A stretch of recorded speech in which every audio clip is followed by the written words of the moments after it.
So I know some of us are here live in the room and some are watching this later, but some of us come into this time together carrying a lot of pain, a lot of shame, perhaps exhaustion from addiction, from our recovery. I also know that there are betrayed partners that possibly listening to this and they're carrying a lot of grief or anger from betrayal. And what we're going to look at today is a specific psalm, very famous psalm. Even those that aren't familiar with scripture are usually familiar with this particular psalm. Psalm 23 is not a poem for people who have it all together. It's written for people who have lost their bearings, people who need to know that there's still hope when it feels like their life has collapsed. This psalm has helped men and women for over 3,000 years find their way through trauma, through devastating loss, through fear, through bondage to particular sins, to shame. And this psalm does not gloss over our pain or skip the valleys of life, which are inevitable, but it helps us walk straight through them. Psalm 23 reminds us that even when everything feels shattered and we feel alone, God has not abandoned us. He never walks away from us. He is still present, ready to guide, ready to protect, ready to restore. So I want you to try and let the words of this psalm touch the places inside of us that ache.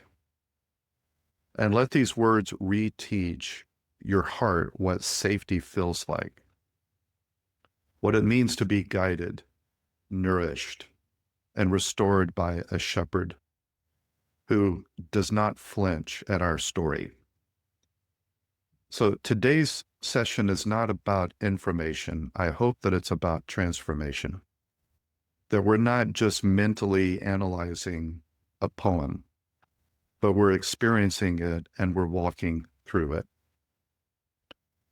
The book of Psalms is a book in the Bible that has 150 chapters in it.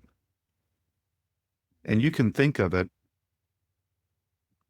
as the emotional and spiritual regulation manual, so to speak, for the ancient Hebrew people. But these Psalms still serve that purpose for you and I today. The Psalms gave our ancestors what you could call a divinely inspired language for every emotion. Joy, gratitude, rage, despair, hopelessness or hope, shame, love. And this was written in a time where there was no psychological categories. So the Psalms, in a very real way, became an emotional lexicon, an emotional vocabulary for the inner life of our ancestors. Most of them memorized these Psalms, and the way they memorized these was they put them into the form of songs to be sung. The people learned what to do with their emotions. The Psalms did not teach them to suppress their emotions.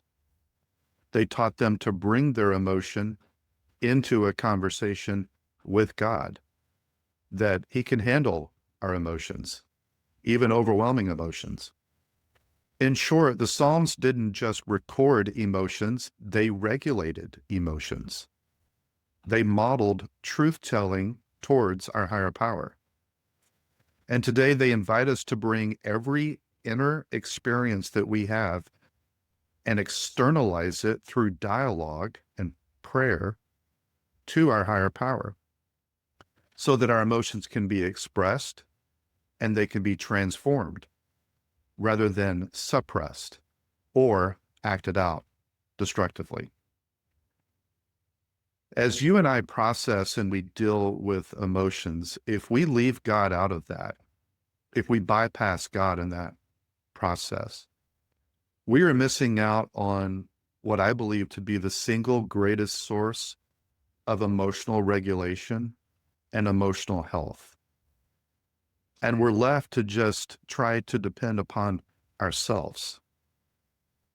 Here's the remarkable thing. The more I study both behavior science and the Bible, I realize that they often come to the same conclusions, that modern psychology will come to a conclusion that ancient scripture came to several millennia ago.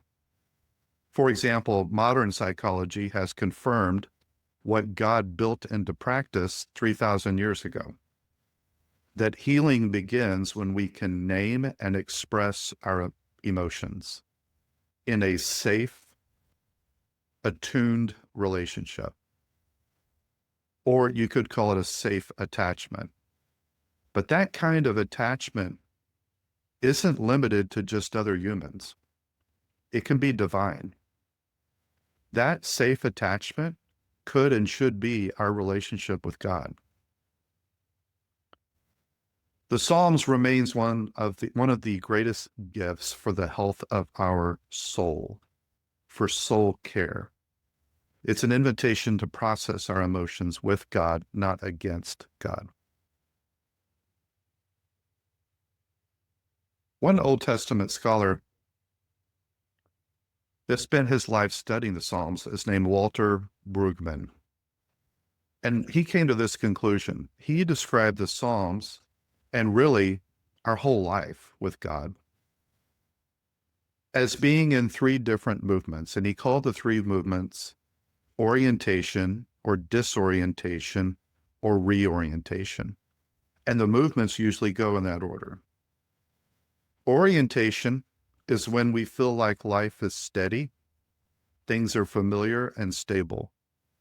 We think we understand how things work in this stage. It's the illusion of control. You could say in our active addiction, we were in a state of orientation.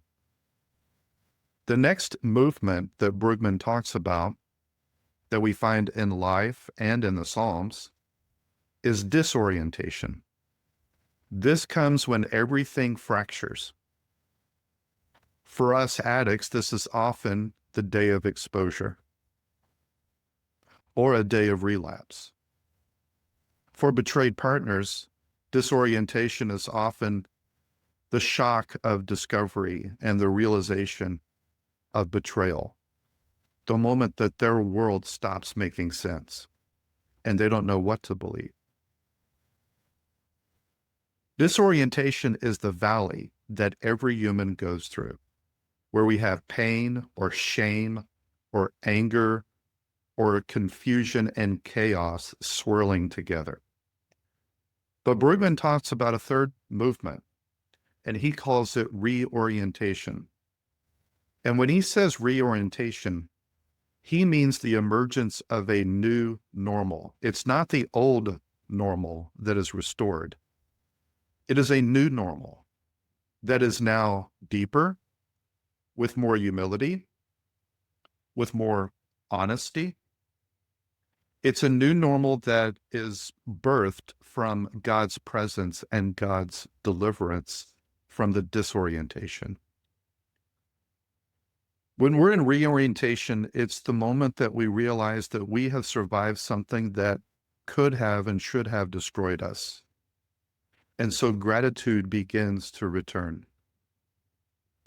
One of the things that I'm going to put in the chat in a moment, and I'll put it in the show notes for those of you who are watching the recording, is a table that has a list of Psalms for each of these three movements. So if you find yourself in orientation or disorientation or reorientation, I've got a list of Psalms that applies to those three movements. And it's a way for you to understand your emotions, pray your emotions to God, and regulate your emotions with God. What's interesting in Psalm 23 that we're about to see is that all three of these show up in this order in one psalm. We start with orientation, We're going to move to disorientation as we walk through a valley, and then there is reorientation at the end. I've been meditating specifically on Psalm 23 every morning for several months now, as soon as my eyes open before I get out of bed. Some days I only make it through one phrase before God stops me and I begin to focus on that phrase. Other mornings, the words that I'm reciting to Him feel like a mirror, and they reflect back to me what's happening in my soul in that moment. For me, it's become more than a text to study or a poem to memorize. It has become a companion in my recovery, and it's become a critical part of my spiritual formation.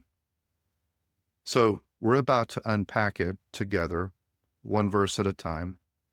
And while we do that, I want to share some of my meditations, some of the insights and the musings that have been forming in me as I focus on this psalm. And I hope to demonstrate, what does it mean to meditate on truth? That word meditate literally means to mull over, or it is a word picture of a cow that is chewing a cud, chewing over and over again, extracting all the nutrients that he can from that food. That's the idea of meditation. My prayer is today that you'll not only understand Psalm 23 in a deeper way, but that you will experience it, you will feel it, you'll walk through it, and you'll encounter your higher power in the metaphor of a shepherd in a deeper, more meaningful way. Let's begin with orientation. Psalm 23 begins with, "The Lord is my shepherd." And some versions say, "I shall not want." Other versions say, "I lack nothing." This psalm is written by David. David was a shepherd who became a king. So he knew sheep. He had smelled them, he had chased them, he had lived with them, he had protected them, he had defended them. But David also knew himself. And he knew that before he was a king, not only was he a shepherd, he was a sheep. So when he called God our shepherd, that is not a compliment to us. It's an admission of weakness. You don't see any NFL teams that are called the sheep. We've got lions, we've got bears, we've got tigers. We even have Seahawks, but you don't hear about the New York sheep. And there's a reason for that.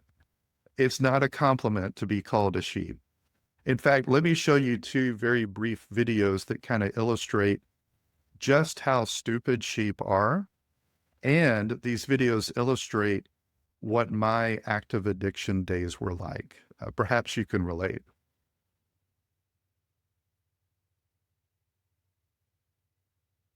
And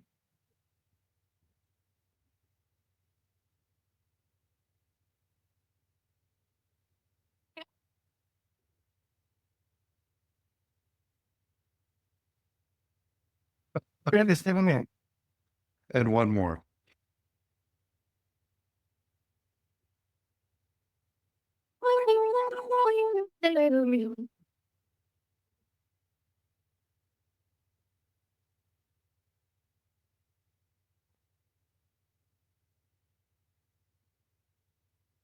You probably saw that coming. It's not a compliment to be called a sheep, but it's pretty accurate. Sheep are defenseless. So are we without a shepherd. Sheep are directionless. They don't know the right way to go. Neither do we without a shepherd. And honestly, sheep are dumb. And I am too. My best thinking got me in the ditch just like those sheep. Sheep are prone to wander. They panic very easily. They cannot find their way home without help. What this psalm says to me when I begin my day with that first statement, "The Lord is my shepherd, I shall not want," it reminds me I have got to stop self-shepherding. I need a shepherd. When I have a shepherd, I have everything that I need. When I leave my shepherd out of my life becomes a mess. When I say the Lord is my shepherd, that is my way of surrendering. That is step 1 through 3. I am laying down the illusion that I have control of my life. I'm admitting that I don't know the way, that I am dependent upon a power greater than myself, and I'm going to let him lead today. So I start the day surrendering to him. When David says, I lack nothing, he's not saying that he has everything he wants. He's saying the shepherd himself is enough. And for me, this has become more than a verse, it's become a daily practice. For example, if I have an intrusive thought during the day, or if I have a temptation to objectify someone, I pause and I can speak this truth to myself. The Lord is my shepherd, I shall not want. I lack nothing. And in that moment, I'm reminding my soul, I already have everything I need. I don't need that escape. I don't need that fantasy. I don't need to use that person. I don't need that kind of control. I lack nothing in this moment right now because God is with me, and that's all I need. The next verse says, He makes me lie down in green pastures. He leads me beside still waters. Last weekend, I took our 13-year-old son camping for his birthday. One morning, I woke up just as the sun was starting to rise over the horizon. And I did my morning practice of meditating on this psalm. Everything was still. I could hear the sound of ducks on the lake that was next to us. There was a gentle breeze that was brushing against the tent. Birds were greeting me as they were waking up. And as I sat there and I began to pray through this psalm, and I got to this part, He makes me lie down in green pastures, and I'm surrounded by greenery. He leads me beside still waters, and there's a calm lake right next to me. I had never meditated on this psalm out in nature before until that day. And it became, for me, so real. A whole nother level. Like this psalm was meant to be reflected on out in God's creation. God felt close, not some kind of abstract thought or a distant hope, but He felt personal and near. In that quiet moment, as I sat there on the grass, I felt held and safe and protected and deeply loved. That's what this psalm is talking about. A good shepherd knows exactly where to find green grass, and he would lead his sheep from one bite of grass to the next bite, just enough for the day, because the sheep weren't smart enough to find their own nourishment. The shepherd would provide enough for now, enough for today. In recovery, we call that one day at a time. God gives what we need to stay nourished and moving forward today. And tomorrow, He will meet us all over again and provide new mercy and new grass and new water, and He will sustain us. The next part says that He restores my soul. The Hebrew phrase here in the original literally means He brings my life back to me, which is a beautiful way to talk about repentance. Returning to God and God returning our life back to us. Shepherds in David's day used to have to deal with something called a cast sheep. And let me illustrate what a cast sheep is.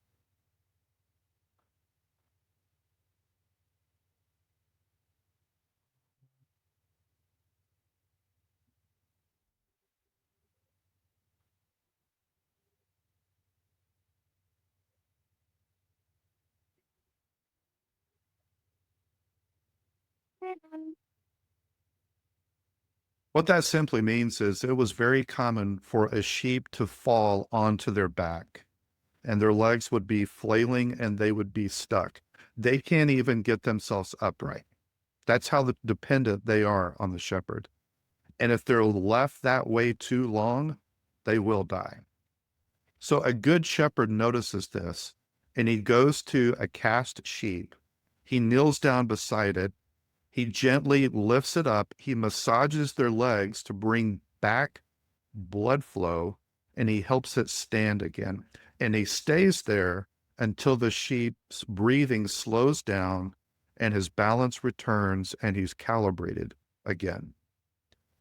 That's what David means when he says, he restores my soul. He finds us stuck on our back, panicking, powerless, and he says, I've got you. I'm not going to leave you like this. I'm going to put you upright again. For those of us in recovery, this verse speaks directly to that place of failure or collapse, where we fall and we're ashamed and we don't know how to get back on our feet again. This is when we desperately need a shepherd who will come close. He will restore our soul. And he doesn't do it through shame or scolding, but with tenderness. He picks us up, he steadies us, and he says, you still belong to me. So take a moment, take a deep breath. Ask yourself, where have you been cast down lately? Where do you feel stuck or tired or paralyzed to move? Can you imagine the shepherd kneeling beside you right now, lifting you up and helping you stand again? The next part says, he guides me along the right paths for his name's sake. So the Hebrew here literally says, he leads me in the right tracks. And I love that because it's this picture of a shepherd who is guiding us step by step along a trail that he has already made by his own feet. You're not the first sheep he's helped. You're not the first sheep with an addiction that he has helped. He knows the path and he's ready to lead us, and it is the right track. In recovery language, we use this phrase, the next right thing. He doesn't show us the whole plan. He doesn't even show us the next 10 steps to take, but he faithfully shows us the next right thing, the next faithful, honest, surrendered action in front of us that he wants us to take right now. Shepherds in Israel would lead their flock up the side of a mountain in these slow, winding switchbacks, and you see an illustration of this here. If you watched from below, it looks like the sheep are just going in circles, the same area over and over again. But actually, each loop goes a little bit higher than the one before.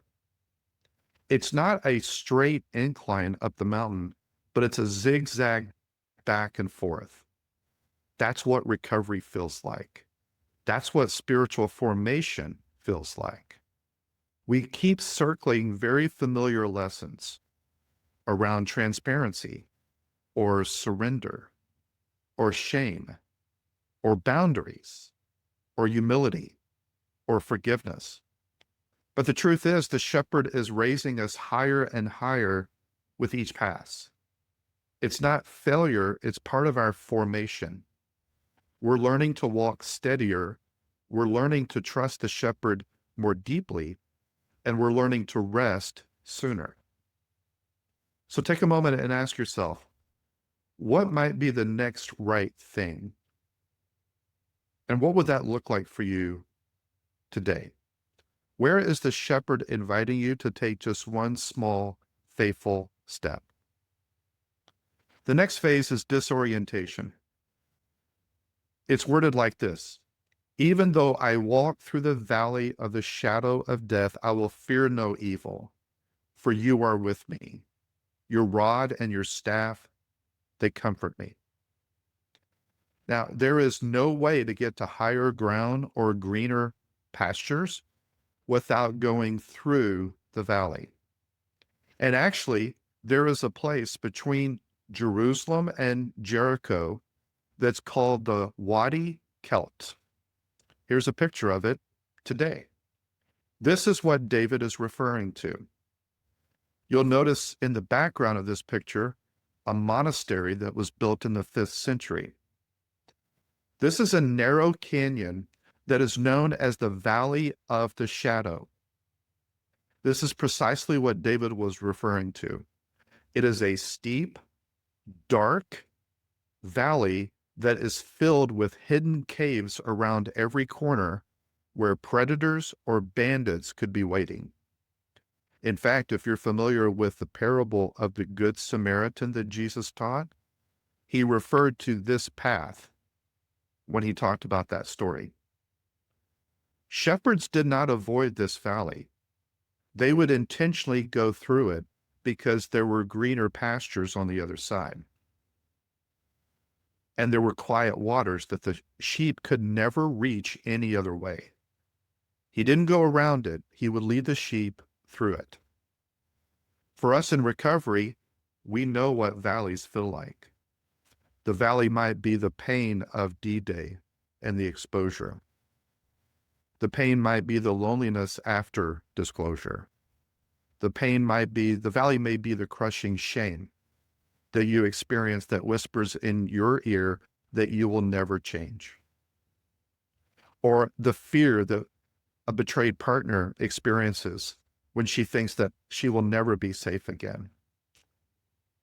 The valleys that we go through are part of the journey that we don't choose. If we had a choice, we would skip them. But it's in the valley that the shepherd becomes the most real and personal for us. The key word is the word through. You will get through it. This will pass. There is hope on the other side. And as we often say in recovery circles, the only way through it is through it. I want you to notice the shift in language. Up until this point in the psalm, David has been talking about God. He makes me lie down. He restores my soul. But now in the valley, he starts talking to God. It becomes personal in the valley. He says, not he is with me. He says, you are with me. This is the heart of spiritual formation. It is the moment when our relationship with our higher power becomes real. It becomes personal. It goes from a theory or information into intimacy and transformation. The shepherd in that day carried 2 tools that looked something like this. The first tool was a rod. That was a short, heavy club that he would use to drive off bears or lions or other predators from the sheep. It represents God's protection. He also would carry a staff, and this was a long, hooked stick that he would use to guide sheep, to rescue sheep if they fell in a ditch, and to draw sheep closer to him. It represents God's care and his correction. Together, what I like to think of when I meditate and pray this psalm is that, God, I know that you will guard and guide me today. There is nothing I will experience today that you did not either send to me or you allowed for me. So when David says, your rod and your staff, they comfort me, he's not saying that life suddenly feels easy or that he gets to skip the valley. He's saying, I know you're here. You're protecting me from that which would destroy me, and you're guiding me when I don't see the way to go. For many of us in recovery, these are the moments when our faith becomes real. It's in the valley, when the pain seems unbearable, when your relationship feels like it has no hope and it cannot be repaired. when you are feeling helpless in your recovery, that is when we discover that God is truly all that we need. And when we have Him, we lack nothing. That leads to the final movement, which is reorientation. In our psalm, it's worded this way: God goes from being a shepherd to being a host of a banquet, and we're the guest of honor. David says, you prepare a table before me in the presence of my enemies. You anoint my head with oil, my cup overflows. Now the scene moves from the wilderness to a feast, to a party, from survival to celebration, from being rescued by our shepherd to being restored by our shepherd. God doesn't just feed us. In this part, He honors us. That's what it means when He says He anoints our head with oil. This is a gesture of healing and restoring dignity. In ancient culture, when you anointed a guest, that meant that they were a highly valued guest. And then David says, my cup overflows. He's not saying that his cup is overflowing with stuff, with possessions. He's referring to joy. The kind of joy that comes when you realize that the shepherd has turned your pain into a purpose. He has brought beauty from the ashes. This is the deeper invitation of recovery. It's not just freedom from our addiction. It's not just healing from betrayal, but it's God restoring us to joy. Some of us didn't think we could experience joy again. This is talking about how God doesn't want us to just survive the valley. He wants us to learn to feast again. When the shepherd becomes your host, this is what you realize. The goal of recovery, the true goal, is not just avoiding relapse. God wants us to reclaim three things: joy, our dignity, and intimacy with Him. That's the overflow that David is talking about. That's what he means when he says, my cup runs over. He ends by saying, as part of this reorientation, this new reality, surely your goodness and your unfailing love will follow me all the days of my life, and I will dwell in the house of the Lord forever. The Hebrew word that's translated follow in this verse actually means to relentlessly pursue, to chase. It's not a passive word. It's active, it's determined, it's reckless, it's relentless. The word picture here, going back to shepherding, is two faithful sheepdogs that are following very close behind the flock. One is named goodness and the other is named love. And they are chasing us. They are pursuing us. They are making sure we don't wander too far off the path. They nudge us back home when we start to drift away. These are two characteristics of God. He is good and He is loving. And these two attributes of God will pursue us more than temptation pursues us, more than shame pursues us. God's goodness and His unfailing love will pursue us literally every day for the rest of our lives. For those of us in recovery, this part might be the most healing truth of all. You're not being chased by your past anymore. You're being pursued by love. God's goodness is chasing you, not because you've earned it, but because that's who He is. He is good. His unfailing love is running after you, not so He can condemn you, but so that He can restore you. So take a deep breath, and I want you to ask yourself, what would it feel like if you really believed that? That God is actually pursuing you with his love, that he doesn't just tolerate you, he treasures you. He honors you.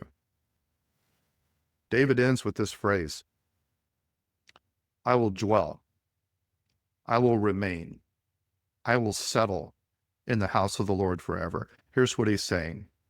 God's presence is my new home. This is where I belong.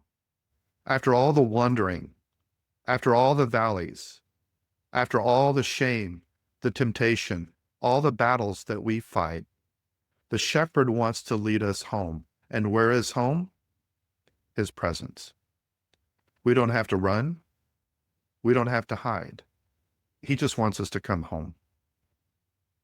So as we close, let these words settle into your heart. When God is my shepherd, I lack nothing. When he leads me, I don't need to be afraid.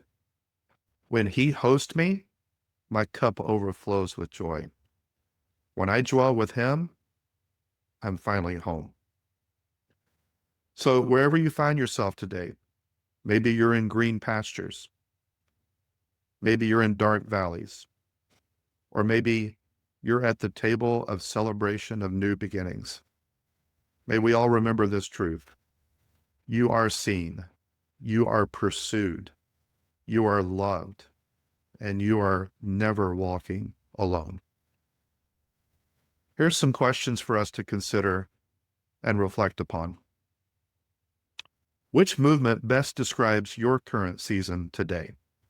Orientation, disorientation, or reorientation? What would it look like to live from the truth that I lack nothing as long as I have my shepherd? Number 3, where have you felt him guarding you? And where have you felt him guiding you in your life? And next, what happens inside of you when you imagine that God's goodness and his unfailing love are chasing you down and will never stop pursuing you? How does that image shift the way you see God? And finally, what valley are you walking through right now? And what would it look like to depend upon his presence in that valley?